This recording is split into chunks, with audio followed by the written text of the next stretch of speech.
I'm very anti applications that monitor your staff. Keystroke loggers, screenshot captures. It's so intrusive that I think it would go both ways from employers to employees. I think it's probably obviously a different kind of business that you're running versus what is a technology-based business with a group of professionals that you expect to behave like professionals. So from an accountability and fairness, as I said, we've been pretty lucky. And end of the day, like the results will show in the work that your employees are doing.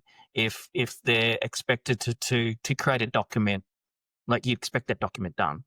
If they're not doing it, then it's not your TNA, it's not your remote work setup is the problem. It's the management of your team. Smarter times, stronger teams. Welcome to the BundyPlus podcast.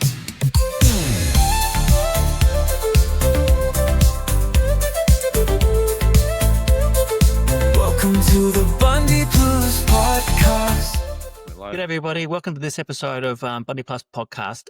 This episode, we're going to be talking about working from home and remote work, the challenges and the disciplines that are required to make it work within any business.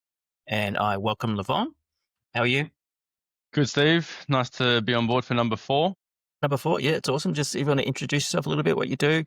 Yeah, sure. So my name's Lavonne. I take care of a lot of the pre and post sale side of things. I have some experience in this topic, especially in terms of remote work, which will be good to talk about as well. And I'm sure it'll be relatable to many other people who've been working remote since, especially since the COVID era. Yeah, and I don't remind me of the COVID era. So as far as challenges of remote work or working from home, what would be like the biggest challenges that you've probably faced? I'd say routine and environment, or just being mindful and trying to stay disciplined around that, because there's a lot of pros that come with working from home, like saving on travel time and having the flexibility. But I mean, with that comes its own set of challenges. And like I was saying, routine. So, I remember at first it could easy to just fall into the trap of just rolling out of bed and then clocking in, trying to establish, whether it's even, the fact that you don't have to travel to work anymore. Like, can you do something prior to work just to kind of get you up, and so you're not just straight from the bed to the computer. And then just environment, like distractions, having a dedicated workspace, I'd say is pretty much key. Because I remember in the beginning as well, I was working out of the bedroom, and I mean, even though that worked, I mean, it's easy to just kind of lose focus because of what that environment kind of, reminds you of. It's usually a place where you go where you're sleeping or watching TV or something like that. So having a dedicated work environment, just more so to keep you focused. I'd say those are the major ones for me. How about yourself? Probably initially it was the tech setup was a little bit sort of quick for us. I mean, like when I think back to COVID, and like I was a little bit horrified when I actually looked up the stats of COVID and when we started, because that was the crux of really work from home. That's when it really started. All companies have spoken about work from home before, but that was like, okay, everyone, you're not going to work anymore, or most people. And so that instant change was a little bit of a shock for everybody. But in saying that, if you've got the right mindset, like you said, if you're disciplined, it will work. If you're not disciplined and you do, flick on Days of Our Lives or whatever, you've probably got other issues more than just your own work, right? Yeah, exactly. So for me, there wasn't much of a challenge to flip to working from home. Like, especially being a developer, you are sort of very focused on what you do. It's not like you're in endless Zoom meetings all day and things like that. I suppose the only challenge, no, I don't say as a challenge, but the bonus was you could just roll out of bed and start working your jammies. But then again, like that's a downside too, right? Because it means that you can easily slip into what is an 18-hour day because you haven't got that, I should drive home, or, it's time to go to work, give the kids a kiss goodnight and off you go. So yeah, that's probably one of the biggest challenges, is just sort of trying to reduce those number of working hours and blurring the lines between your home life and your work life when it's physically under the same roof becomes very difficult, and you do need that discipline. And it's sort of different too from an employee's point of view versus a business owner's point of view as well, or a manager's point of view, you could say. Yeah.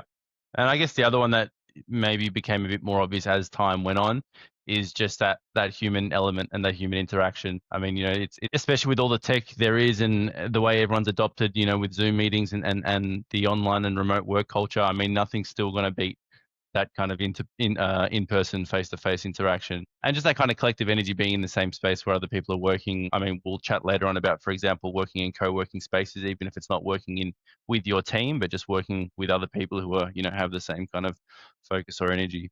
Yeah, totally agree. So as far as like for you, was there any tech issues that you would have seen, or any sort of the connectivity issues that you might have had? Well, just going back to that learning curve of people, having to quickly adopt to this remote work life and culture. A lot of teething issues with, getting people used to jumping on Zoom meetings or Teams calls. It's like, oh, hang on, I don't have Teams installed. What do I have to do? So things like that. But for the most part, it was a relatively smooth transition, I'd say. Yeah. I think the biggest topic was, do you have a virtual background or no virtual background? Or, are people comfortable have your cat walking across your table? And I think at the end of the day, everyone was right. They didn't care. Yeah. As long as there wasn't stuff that you shouldn't see sort of sitting behind you, it was Yeah. all good. So, just sort of touching on the mental health and the isolation, was that something that like you found affected you or some of the team members? I think at a certain point, especially when it was pretty, rough, and for all those other people from Melbourne who know how we had it. Yeah, I think eventually it did, because I was living somewhat alone or caring for my grandmother as well at that time. So lacking that kind of human interaction, even if it wasn't just on a work basis, just, just on a social and life basis as well. So I'd say so, yeah, that was affecting me. Maybe I didn't really realize it at the time, but in hindsight, I think definitely so. Yeah, just to touch on for the people that don't know what Melbourne particularly went through, like I researched this earlier today, and we had 3 lockdowns effectively over a year and a bit period. So the first one was 43 days lockdown, can't go out or very limited. The next one was 111 days, which I can't believe we survived 111 days. That's And the insane. last one was 5 days, and I think by then everyone's got no, I don't care, we're just going out. Yeah. People had enough by that They'd point. had enough. Yeah, exactly. So mental health wise, yeah, I would say it did affect a lot of people. So when it comes to setting up your desk and like your workspace, was there any sort of challenges that you had there? Not really, other than what I was saying earlier about like the environment, like, not doing it, especially if you live with other people, doing it in a common space where you're gonna have people passing by, just more distraction than that all the time. Like I said, I was for the most part living alone, so I didn't really have that too much to worry about. But if there was times where I'd be working at a different location or a different remote location, or I was traveling abroad, making sure that I'm in, a room where I'm not going to get distracted. Yeah, But in terms of the desk setup, it's pretty straightforward. That's kind of like plug and play. Yeah, that's right. I think a lot of people sort of found that it was a pretty seamless transition. Yeah. All right. Oh. All right. Now we spoke about some changes, I guess more so on the employee side of things. How about for the employers? Because I mean, there was obviously that came with its own set of issues in terms of, there's an element of trust that comes with having a remote workforce. So how have you found that from the employer's standpoint? From the employer point of view, I'm probably pretty lucky because we have a great team, right? So having the team that you can trust to sort of go away and do the roles that you've asked for them is been pretty seamless for us. But I can certainly understand from other employers' perspective where you may already have issues in the workforce and you can't tell what they're doing, or they're not doing what you say, or when you do ping them on Teams, they don't answer for an hour. It starts to bring in that self-doubt from some people. So as far as remote work, I think I'm very anti applications that monitor your staff. Keystroke loggers, screenshot captures, it's so intrusive that I think it would go both ways from employers to employees. I think it's probably obviously a different kind of business that you're running versus what is a technology-based business with a group of professionals that you expect to behave like professionals. So from an accountability and fairness, as I said, we've been pretty lucky. And end of the day, like the results will show in the work that your employees are doing. If they're expected to create a document, like you expect that document done. If they're not doing it, then it's not your TNA, it's not your remote work setup is the problem. It's the management of your team. So Lavonne, you're in sales, so you would often get like different businesses with different requirements. And like, how are you seeing like the mix between what is a hardwired time clock, your traditional time clock in the factory versus, say, a mobile app? Is there like a bigger call for the mobile app, or does it come down to what is the remote work, the cost effectiveness of a mobile app? Yeah, a bit of both. Obviously, with the mobile app not having any like upfront costs and not having to purchase any hardware, I mean that has its own appeal or set of advantages.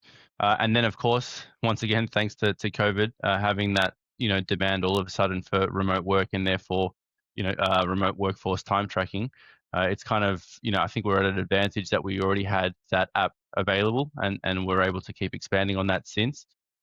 And I'd say that the main issue that comes up, and again ties into the last one about from the employer side and trust, is obviously like geolocation and geofencing. So ensuring where your staff are and where they're supposed to be when they're clocking in and out, and not clocking in from home or from the pub or or somewhere Yeah. else like that. Mm, mm. Yeah, it's kind of funny. Like, I see some of the support tickets where someone will ask about, why did this person clock in at this location? And you sort of have to start asking the questions to say, is it actually near where they live, or is it near where they're meant to be working? And like, okay, we'll get back to you. And you don't hear from them again because Yeah, it's actually doing its job, right? exactly. Like, it's pretty strange when it's at their driveway. Yeah. So from a employee's perspective, do you use the app, for anything other than clocking in, clocking out? Because I know I do. Me personally? Yeah, definitely. I mean, that's the other thing. I mean, it's having the ability or the transparency to see, for example, your history or your timesheet summary, knowing the hours that you've done for that particular day or week. I think that comes in handy. The roster feature, we have a lot of clients who are utilizing the roster, and that has great integration with their mobile app. So if you think of all your industries that deal with a lot of like shift work and stuff like that, having that capability for staff to be able to see, what shifts have been assigned to them, and essentially having their roster available on the mobile app comes quite in handy for a lot of our clients. So, Lavonne, when it comes to the geofencing and geo-tracking, is there any particular requirements that clients are asked for? Do they want, what restrictions, what feedback do payroll people want from geofencing? Yeah, I mean, primarily what they want is to just ensure and enforce that their staff are where they're supposed to be when they're clocking in and out. But from the employee side, or one question that we get asked quite a fair bit is like, is this tracking me in real time? Which of course would be, have its own set of privacy and security issues, because it's not tracking them at all in real time. It's purely only capturing that timestamp and geolocation at the point of them clocking in and out. So we're always reassuring our clients that it's not, tracking them in real time, and they can then have that trust to know that, whatever is captured during that process, during that transaction is essentially, their active location at that time. Yeah, cool. Just a sneaky fact, I do use the Who's In. That's probably for not what you think I use it for. For I actually location. use it. Yeah, the Who's In on the dashboard. I actually Yeah. see who's in, so I can give them a GM in the morning. Because if I don't give my GMs, I feel sad. Nice. But let's go into a real life example. So, Lavonne, you're probably our most transient worker ever. Have you got any sort of examples of how you eat your own dog food, you're using our BundyPlus mobile app? Yeah, I mean, well, yeah, having worked remote from, living in Melbourne and traveling around a little bit throughout Asia. Yeah, having that experience, I mean, yeah, really eating your own dog food because you use the mobile app and you see how you're essentially in the same position as all of your clients, and seeing, whether it's, failing geofences or whatever because you're moving around different locations, or just being aware of adjusting to the time zone differences and things like that, which BundyPlus does a good job of synchronizing that depending on your location. Yeah, being able to kind of use that in real world scenarios, it's been good and gives me the reassurance that, when it comes to interacting with clients or potential clients on sales calls, have the confidence to know that our system does what it's supposed to be doing. Yeah, it's supposed to do. Yeah, that's right. Yeah. All right. How about any other real examples, Steve, or real life example in terms of clients or case studies, testimonials of people who have utilized or benefited from our app? Yeah, there is a lot. not going to blow our own horn, but I do see a lot of the testimonials where the mobile app and their geofences are real game changers, where they're saving so much time, and they don't necessarily have to be doing the micromanagement either, because the geofence basically sets up where these employees can and can't clock. Mm. It really does help them in that way. And like some of the industries, because it'd be industry by industry. So we're definitely strong when it comes to transport. So you're talking about workers that are working around the place, or very limited internet or infrastructure, which would be mining. Places like mining, because the app supports online and offline, they can clock on site, which might be 100 k's from whoop-de-doop. It still records the in and out for the day, and then when they do eventually get back to within cell tower, it just uploads those records. Yeah, I see the testimonials as like the geofencing is such a cool feature, Yeah. and just even the customized ability of it as well, because we support both low and high fence, and the low being the person is when they're trying to clock from their driveway, it will say, "Hey, I noticed that you're not within a geofence. Are you sure?"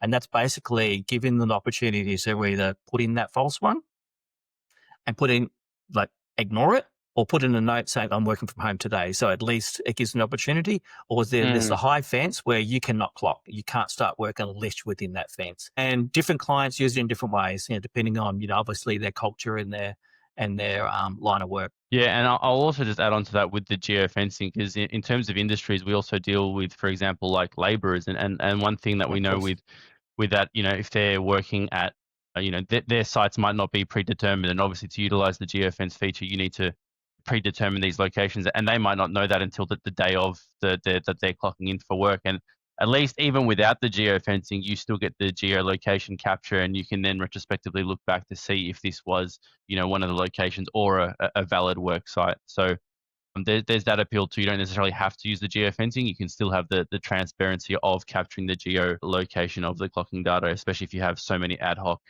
locations or locations that are just changing every day. Yeah, true. And then the other one you're saying about the offline clockings too. So having that ability to clock out if you're in an area where there's no signal. Yeah, correct. I was going to say, sometimes too, it's part of the auditing process, and just the record keeping is actually where they were on site for OH&S reasons. Even if like your emergency vac, people need to see exactly where they are when. Like, there's no point trying to find Mary when Mary clocked in at home. She's not in the factory that day. Yeah, exactly. And that's actually another good one. I actually had a chat with a client this morning who were strongly considering the mobile app, and their current process was that, like, she was saying something funny, like in an emergency, it's like they almost, once they exit, they write their names down manually on a piece of paper, which, I mean, I guess is okay, but having the mobile app, that was just like, that solved their problem within an instant. Just knowing that, you can do that, or it's not something that's tied to a computer that's on-prem, like our desktop software. They can just be anywhere and say, okay, who's actually in right now? Yeah, exactly. So when it comes to like some best practices, so what would be the tips that you would say when it comes to remote work? Yeah, and this almost even applies even if it's not even with the hardware. I mean, you're implementing a new system, especially if you've come from just manual timesheets. Whether you're moving to the mobile app or or time clocks, or potentially both, is just the learning curve of, like, letting your staff know, what the current process is, and what they need to follow, how to use geofencing, making sure they understand how to use the system. And yeah, I'd say those are the key ones, just getting people used to that learning curve. Yeah, that learning curve. And really, I think we've touched on some of the previous episodes where they're bringing in your employees, well, actually all stakeholders across in the journey of implementing a TNA, because it isn't necessarily what employees think or what even payroll thinks. It's a collective why you're doing it, whether it's cost saving, efficiency. It could be just straight you want to track because you've got some bad habits. So yeah, I think that overall process needs to be covered. And it's probably one of the biggest sort of misconceptions too. People think, oh, a time clock, why? You don't trust me. Yeah.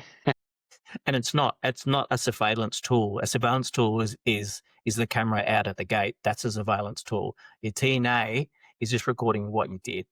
Yeah. And unfortunately, these are the things that kind of get conflated with, like, geolocation and facial recognition. Do you know what I mean?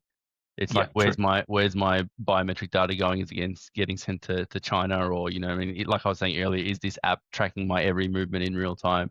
So yeah, just making sure everyone's understanding of that, and that it's not like a a monitoring system, or it's a time and attendance system. I think that's just about a wrap for working from home. I think we're done for another episode. Thank you, Lavonne, and we will see you in the next episode.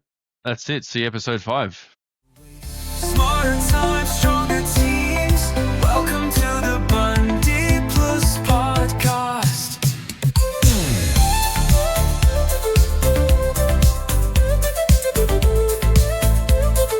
Welcome to the BundyPlus podcast.